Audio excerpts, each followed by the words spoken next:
السلام علیکم۔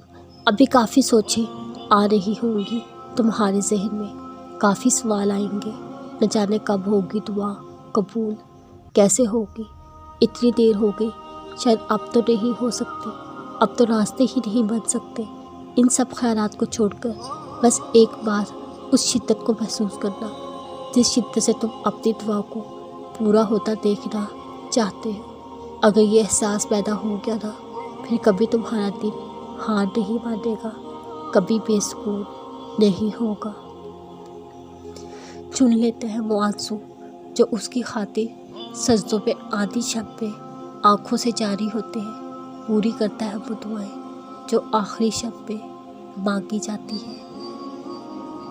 کبھی کبھی کوئی لمحہ، کوئی یاد، کوئی تحریر، یا پھر راہ چلتے کسی اداس منظر پہ نگاہ آنکھوں کو بکھو دیتی ہے۔ اگر ایسا ہونے لگے، اشکوں کو مت روکیے، انہیں کچھ دیر بہنے دیجیے۔ خوش قسمت ہیں آپ جو اللہ پاک نے آپ کی آنکھوں میں یہ موتی رکھے ہیں، کیونکہ اگر آنکھیں نم ہونا بھول جائے تو دل مردہ ہو جایا کرتے ہیں۔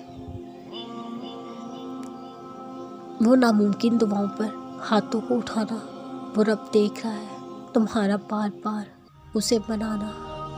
وہ تو السمیع ہے، اپنے بندوں کی سننے والا، تمہاری ہر فریاد سے بخوبی واقف ہے۔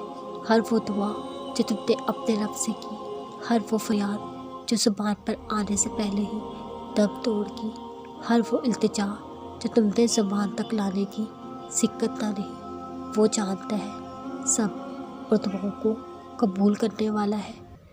اپنے ہر دکھ، تکلیف، غم کا اظہار صرف اپنے اللہ سے کیا کرو، وہ اپنے بندوں کی سننے والا ہے۔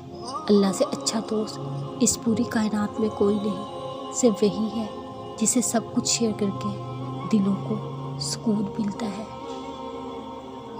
کتنا سکون دیتی ہے نا یہ آیت۔ اللہ نے فرمایا، ڈرو نہیں، میں تمہارے ساتھ ہوں، سن بھی رہا ہوں، دیکھ بھی رہا ہوں۔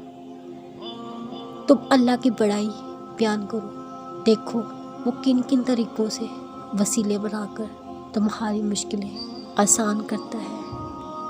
کبھی کبھی دعا اور صبر ہی واحد حل ہوتا ہے، جب بے حد کوشش کے بعد بھی تم کچھ نہیں کر پاتے، جب وہ ساری چیزیں بکھری ہوئی دکھائی دیتی ہیں جنہیں تم نے خود کو توڑ کر سمیٹا ہوتا ہے۔ جب تم روتے ہو کوئی سنتا نہیں، جب تم پکارتے ہو کوئی پلٹتا نہیں، اور اللہ ہے جو تمہاری سنتا ہے۔